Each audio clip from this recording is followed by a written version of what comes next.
Olá, meus amigos, aqui é o professor Marcelo, de volta aos comentários à lei de falência e de recuperação judicial, devidamente atualizada, né, pela legislação de 2020.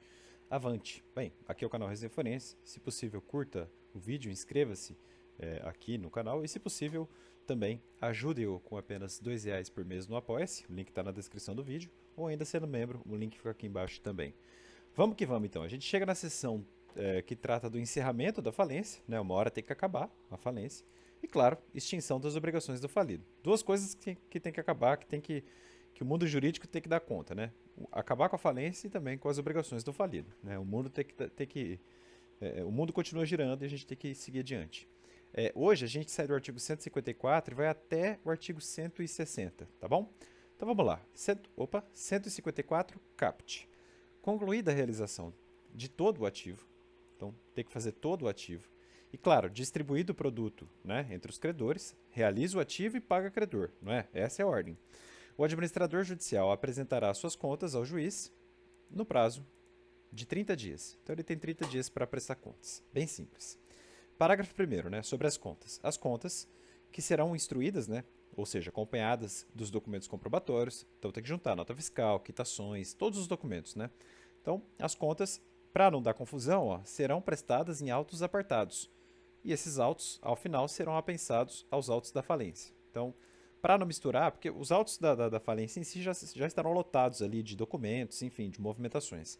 Para não dar confusão, a lei fala, olha, autua num lugar diferente, distribui lá bonitinho, vamos tocar num lugar só, depois, quando prestar as contas, por decisão é só juntar nos autos da falência e falar, ó, tá aqui, tio administrador, ok, parabéns, tchau, tchau. Parágrafo 2º. O juiz ordenará a publicação de aviso de que as contas foram entregues e se encontram à disposição dos interessados, tá? E claro, qualquer interessado poderá impugná-las em 10 dias. Então, ó, o juiz fala, ó, ele prestou as contas, divulga, intima, né? Fala para todo mundo, 10 dias, tá? Se ninguém reclamar, vida que segue.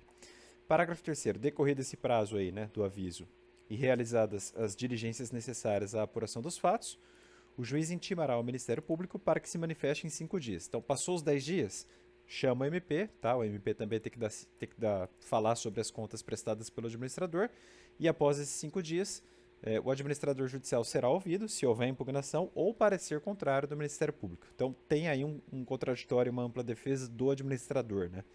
Então, se alguém impugnar ou se o Ministério Público reclamar, o administrador terá um tempo também para, enfim, mostrar a posição dele, acabar com qualquer tipo de divergência, esclarecer algum ponto e assim vai. Parágrafo 4º, cumpridas todas essas providências aí dos parágrafos 2º e 3º que a gente acabou de ver, o juiz julgará as contas por sentença. Então vai ser uma sentença que resolverá as contas do administrador. Parágrafo 5º, a sentença que rejeitar as contas do administrador fixará as suas responsabilidades. Né? Bom, se rejeitou, ele fez alguma coisa errada. E aí, então tem um efeito de responsabilidade civil aí, né? Então tem que fixar, ó, aqui você está devendo, ali você tem que preencher, né? E também, ó, poderá determinar a indisponibilidade ou mesmo sequestro de bens, servindo inclusive de título executivo para a indenização da massa falida. Então, se o administrador fizer alguma coisa errada, é engraçado, né? O juiz já decreta a indisponibilidade e o sequestro de bens, né? Já é uma cautelar direta ali, bem forte. E dessa sentença cabe apelação.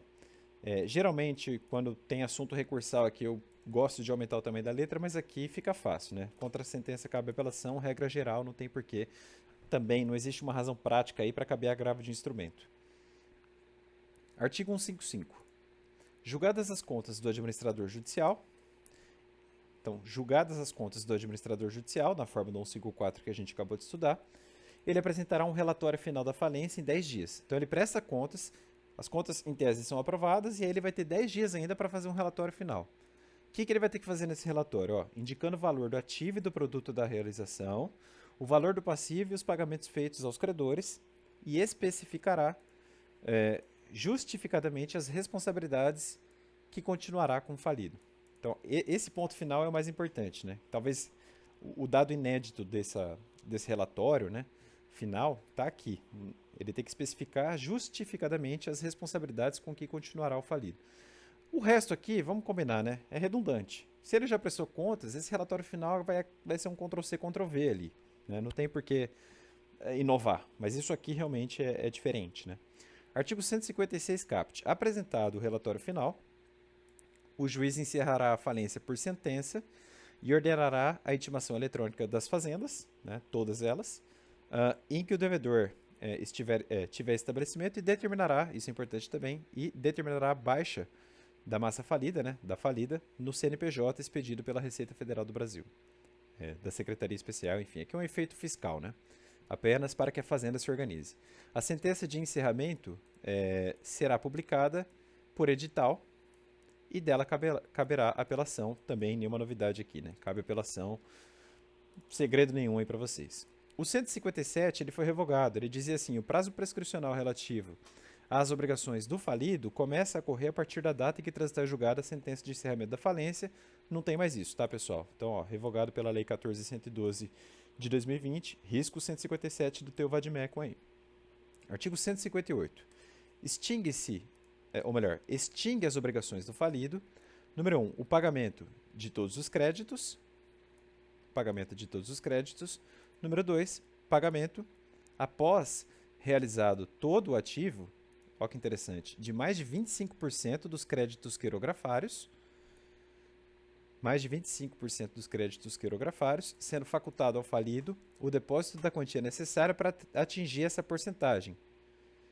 Se para isso não tiver sido suficiente a integral liquidação do ativo. Então, o falido pode ter um interesse, né? Pô, faltou um pouquinho ali para preencher os 25%. Ele vai arrumar dinheiro de algum jeito, vai fazer um empréstimo, sei lá, e vai cobrir isso aí, né? Vai aumentar, então, digamos, é como se fosse uma forma de melhorar a realização do ativo e uma condição da lei, ó, a gente até vai dar um help, né? Vamos extinguir suas obrigações se você pagar mais de 25% dos quirografários, né? Então, a lei aí dá uma colher de chá para todo mundo. Acaba sendo bom para todo mundo, um incentivo para o falido também acabar pagando a conta. Os incisos 3 e 4 foram revogados. Inciso 5. O decurso do prazo de 3 anos, contado da decretação da falência. Então, o decurso do prazo de 3 anos, contado da decretação da falência, ressalvada a utilização dos bens arrecadados anteriormente, que serão destinados à liquidação para a satisfação dos credores habilitados ou com pedido de reserva realizado. Para entender o inciso 5, a gente tem que reler o caput, né? Extingue as obrigações do falido, o decurso do prazo de 3 anos, a partir da decretação da falência. Quer dizer, se ele não conseguir pagar os quirografários lá nos 25%, então ele vai ter que ficar quietinho esperando os 3 anos aí, né? Só que a lei traz uma ressalva, ó, ressalvado a utilização dos bens arrecadados anteriormente, que serão destinados à liquidação para a satisfação dos credores habilitados ou com pedido de reserva realizado. Então, não é porque passou 3 anos que esse pessoal aí que estava esperando não vai receber. Não. Passados os 3 anos, sim, extinguem-se as obrigações do falido nesse tanto, só que nesse tanto também aqueles credores que estavam esperando esses bens arrecadados antes arrecadados, eles receberão normalmente, tá? Inciso 6º, o encerramento da falência nos termos dos artigos 114-A ou 156 desta lei. Bom, eu acho que aqui eu deveria ter colocado aí, né? Mas enfim, ó, vamos lembrar o que fala o 114-A. Eu não estou lembrado. 114A é aquele que fala assim, ó. Espera aí, só um minutinho. Já lembrei de bater o olho aqui. A gente já comentou, mas não custa nada repetir, né? O 114A fala assim: se não forem encontrados bens para serem arrecadados, ou se os arrecadados, desculpem, forem insuficientes para as despesas do processo, então quer dizer, o cara está tão arrebentado que está nesse estado aí, né? O administrador informará imediatamente esse fato ao juiz, que, ouvido o representante da MP, fixará por meio de edital o prazo de 10 dias para os interessados se manifestarem. Parágrafo 1º. Um ou mais credores poderão requerer o prosseguimento da falência, lembram? Desde que pague a quantia necessária às despesas dos honorários, né, do administrador, e essas despesas vão entrar na filinha dos extraconcursais. Parágrafo 2º. Passado esse prazo aí, o administrador vai promover a venda dos bens, no máximo 60 dias para móveis e 60 dias para imóveis, não é? E vai apresentar um relatório e depois de proferir a decisão, a falência vai ser encerrada pelo juiz. Então aqui, esse fato jurídico do 114A também extingue as obrigações do falido, tá? Mas vejam, a ideia é espremer o máximo da laranja, né? Só vai extinguir depois que arrecadar tudo mesmo, né?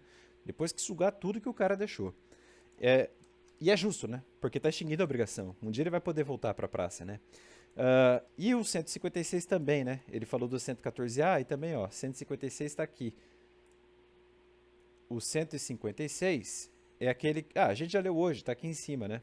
Espera aí, ó.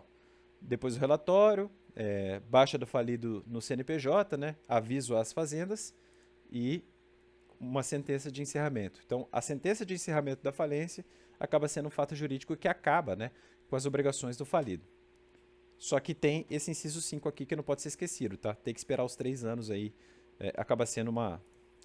É uma sanção, né? Temporal. Ó, você vai ficar quietinho aí 3 anos, né? Já que você não conseguiu pagar todo mundo, meu amigão, vai dormir 3 anos aí, né? Artigo 159. Configurada qualquer das hipóteses do artigo 158 desta lei, o que a gente acabou de ler, ou seja, hipóteses que extinguem as obrigações do falido, então configurado um desses aí, o falido poderá requerer ao juiz da falência que suas obrigações sejam declaradas extintas por falência, ou melhor, por sentença. Ele tem interesse nisso, né? Parágrafo 1º. A Secretaria do Juízo fará publicar imediatamente informação sobre a apresentação de requerimento a que se refere esse artigo, e aí no prazo comum de 5 dias, e ó, é prazo comum, tá, pessoal? Prazo comum, peraí, deixa eu mudar a cor aqui, né? Fazer o que a gente costuma fazer. Então, é prazo comum de 5 dias, então é meio que assim, é para apressar todo mundo mesmo, tá? Não é 5 dias credor 1, 5 dias credor 2, 5 dias MP, 5 dias síndico, não. 5 dias todo mundo, geral. Prazo comum de 5 dias, o que pode acontecer? Qualquer credor, o administrador e o MP poderão manifestar-se exclusivamente para apontar inconsistências formais e objetivas. Às vezes pinta um credor aí falando, opa, peraí, né? Eu ainda não recebi e tem um dinheirinho lá que ele pode me pagar.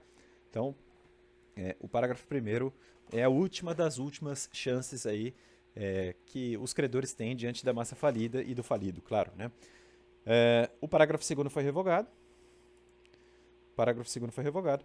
Parágrafo 3º agora diz assim: fim do prazo. Qual o prazo? De 5 dias, que todo mundo pode falar, né? O juiz, em 15 dias, vai proferir uma sentença que vai declarar extintas todas as obrigações do falido. E ó, que interessante aqui, ó, inclusive as de natureza trabalhista. E aqui é engraçado, né? O juiz da falência dizendo que o crédito trabalhista está extinto. Não é a justiça trabalhista, né? Interessante isso. Enfim, é diferente. Parágrafo 4º. A sentença que declarar extintas as obrigações será comunicada a todas as pessoas e entidades informadas da decretação da falência. Então, mesmo depois daqueles 5 dias, todo mundo ficou quietinho? Beleza, profere a sentença e comunica a todo mundo de novo. Dessa sentença cabe apelação, tá? Nenhuma novidade aqui. De novo, não vai ser um momento que eu vou chamar muita atenção, só vou dar uma destacadinha aqui, que dessa sentença cabe apelação.